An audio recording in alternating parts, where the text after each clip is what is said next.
আসসালামু আলাইকুম ওয়া রাহমাতুল্লাহি ওয়া বারাকাতুহু। আমি আনোয়ারুল ইসলাম আজকের ইসলাম এবং বর্তমান মুসলিম সমাজ সম্পর্কে কিছু কথা আলোচনা করছি। আলহামদুলিল্লাহি ওয়া কাফা ওয়া সালামুন আলা ইবাদিহিল্লাযীনা ইসতাফা আম্মা বা'দ। فأعوذ بالله من الشيطان الرجيم بسم الله الرحمن الرحيم لا تقربوا الزنا إنه فاحشة صدق الله العظيم। সর্বজ্ঞ বিশ্বজাহানের একচ্ছত্র নিয়ন্ত্রক মহান স্রষ্টা বিশ্ব প্রতিপালক আল্লাহ রাব্বুল আলামিনের সকাশে যাবতীয় হামদ সানা স্তব স্তুতি বন্দনা আরাধনা উপাসনা জ্ঞাপন করার পরেই নবিকুল শিরোমণি বিশ্ববরণ্য নবী বিশ্ব বৈজ্ঞানিক বিশ্ব দার্শনিক সাম্প্রদায়িক সম্প্রীতির মূর্ত প্রতীক শান্তি মঙ্গল ও কল্যাণের দিশারি আহমদ মুস্তাফা মুহাম্মদ মুস্তাফা সাল্লাল্লাহু আলাইহি ওয়াসাল্লামের শানে শত কোটি সালাম ও দরুদ বর্ষিত হোক। সবাই বলি আল্লাহুম্মা আমিন। আজকের আমার বক্তব্যের বিষয় ছিল যে ইসলাম এবং বর্তমান মুসলিম সমাজের অবস্থা।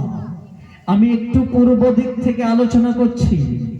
সারা পৃথিবী যখন অজ্ঞানের অন্ধকারে নিমজ্জিত ছিল, পূর্ব থেকে পশ্চিম উত্তর থেকে দক্ষিণ সারা পৃথিবীর প্রত্যেকটা প্রান্তে প্রান্তে যখন মানুষ অজ্ঞানের অন্ধকারে নিমজ্জিত থেকে যখন জাহিলিয়াতের প্রত্যেকটা কৃতকর্মে তারা চরমভাবে মেতে উঠেছিল, নারীদের ছিল না কোনো স্বাধীনতা, পুরুষদের মধ্যে একে অপরের মধ্যে বিশৃঙ্খলা এবং মারামারি কাটাকাটি খুনোখুনি রাহাজানি ছিনতাই সর্বত্র সমাজের প্রত্যেকটা জায়গায় করোনা ভাইরাসের মতো ছড়িয়ে পড়েছিল। এহেন পরিস্থিতিতে সারা পৃথিবীর এই রকম একটা ভয়ঙ্কর জায়গায় এসে সারা পৃথিবীটাকে যেন একটা আষ্টপৃষ্ঠে যেন জড়িয়ে বেঁধে রাখলো। এই অন্যায়ের শিকল থেকে মুক্ত করার জন্য মহান আল্লাহ পাক রব্বুল আলামিন তিনি হযরত মুহাম্মদ সাল্লাল্লাহু আলাইহি ওয়াসাল্লামকে পৃথিবীতে পাঠালেন। পশ্চিমা আকাশে উদিত হলো যে নতুন সূর্য, সেই উদিত নতুন সূর্যের আলোক শিখায় সারা পৃথিবীর প্রত্যেকটা প্রান্তে প্রান্তে জ্বলে উঠল আগুনের শিখা। সত্যের শিখা ছড়িয়ে পড়ল পৃথিবীর প্রত্যেকটা প্রান্তে প্রান্তে। মানুষ জানতে পারল হক এবং নাহকের প্রত্যেকটা বিষয়। মানুষের কাছে স্পষ্ট হয়ে গেল সত্যের বাণী, শান্তির বাণী। মহানবী সাল্লাল্লাহু আলাইহি ওয়াসাল্লাম সারা পৃথিবীতে একটা বাণী প্রচার করলেন যে আজ থেকে পৃথিবীতে কোনো বিশৃঙ্খল নেই, শুধুমাত্র শান্তি এবং শান্তি বিরাজ করবে। মহানবী সাল্লাল্লাহু আলাইহি ওয়াসাল্লাম সেখান থেকে সামনের বাণী তিনি প্রচার করলেন। আর শেষ বিদায়ের ভাষণে নবী সাল্লাল্লাহু আলাইহি ওয়াসাল্লাম বলেছিলেন, ও আমার সাহাবারা, তোমরা শুনে নাও, আমি তোমাদের মাঝ থেকে বিদায় নিয়ে চলে যাচ্ছি, কিন্তু দুটো জিনিস তোমাদের মাঝে রেখে যাচ্ছি। একটা হলো কোরআন শরীফ এবং দ্বিতীয় হলো আমার রীতি নীতি এবং আদর্শ। যতদিন পর্যন্ত তোমরা পৃথিবীতে এই কোরআন এবং আমার আদর্শকে নিজের বুকের সঙ্গে জড়িয়ে যতদিন তোমরা জিন্দেগি যাপন করবে, সারা পৃথিবীতে এমন কোন শক্তি নেই যে যাদের কাছে তোমাদেরকে মাথা নত করতে হবে।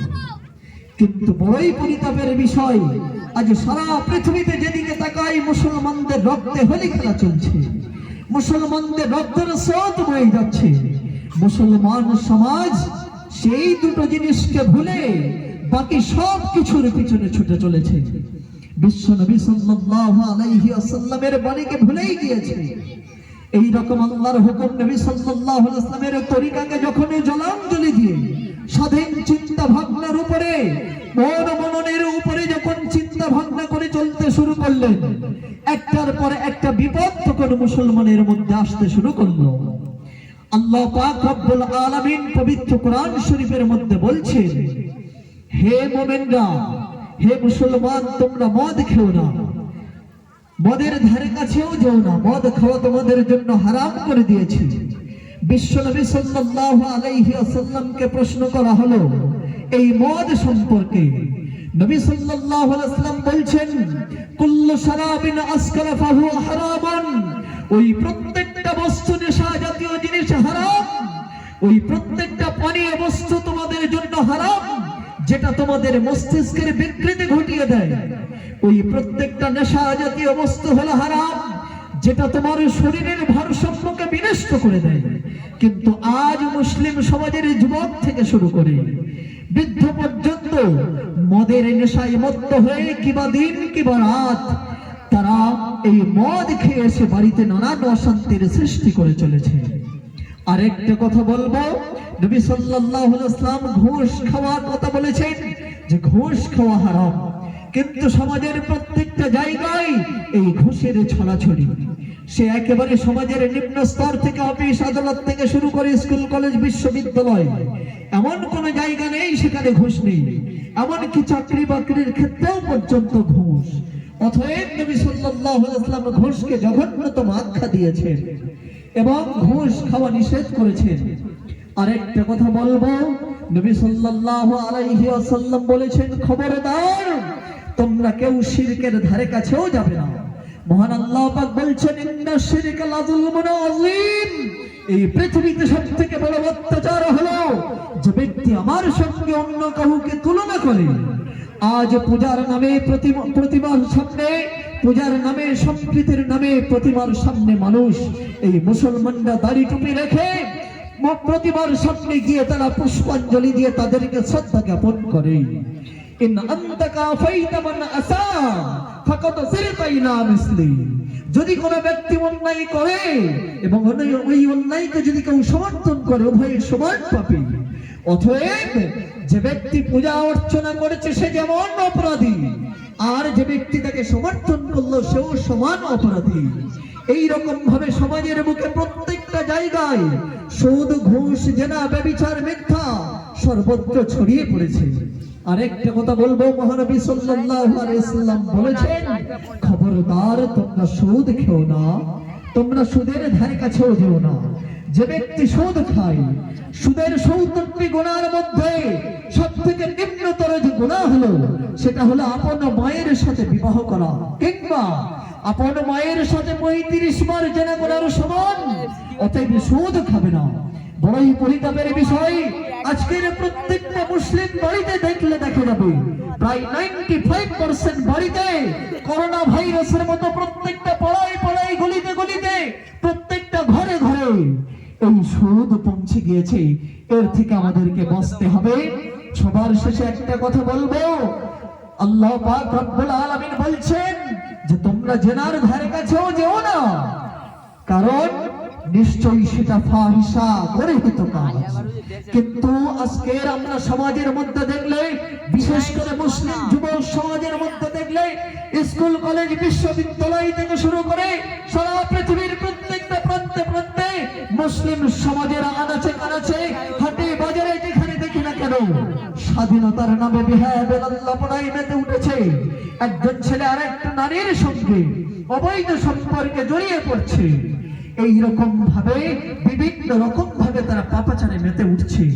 আবার এক শ্রেণীর যুবক ছেলে আছে, যখন সারা পৃথিবীর সমস্ত মানুষ গভীর নিদ্রায় নিদ্রিত হয়ে ঘুমে ঘুমাতুর হয়ে যায়, সারা পৃথিবী যখন নিস্তব্ধতায় মরে যায়, সেই সময় এক শ্রেণীর যুবক ছেলে তাদের নিজের জীবন যৌবনকে বিসর্জন দিয়ে মোবাইল ফোন নিয়ে লেপের মধ্যে ঢুকে, কাঁথার মধ্যে ঢুকে ব্লু ফিল্ম, নোংরা ছবি দেখায় ব্যস্ত হয়ে উঠেছে। এইভাবে নিজের জীবন যৌবন ঈমানকে সবকিছু ধ্বংস করে দিচ্ছে। আজকের আমি বলবো, মহানবী সাল্লাল্লাহু আলাইহি ওয়াসাল্লামের সেই ভাষণ, তিনি বলেছিলেন, তারাকতু ফীকুম আমরাইন লান তামাসসাকুম বিহিমা কিতাবুল্লাহি ওয়া সুন্নতি রাসূল, আমি তোমাদের মাঝে থেকে দুটো জিনিস আমি তোমাদের মাঝে থেকে চলে যাচ্ছি, কিন্তু দুটো জিনিস তোমাদের মাঝে রেখে যাচ্ছি। একটা হলো মহান আল্লাহ তাআলার কিতাব, এবং দ্বিতীয় হলো আমার রীতিনীতি এবং আদর্শ। তোমরা এই দুটো জিনিসকে ফলো করবে, আর পথভ্রষ্ট হবে না। ওয়া আখিরু দাওয়ানা আনিল হামদুলিল্লাহি রাব্বিল আলামিন।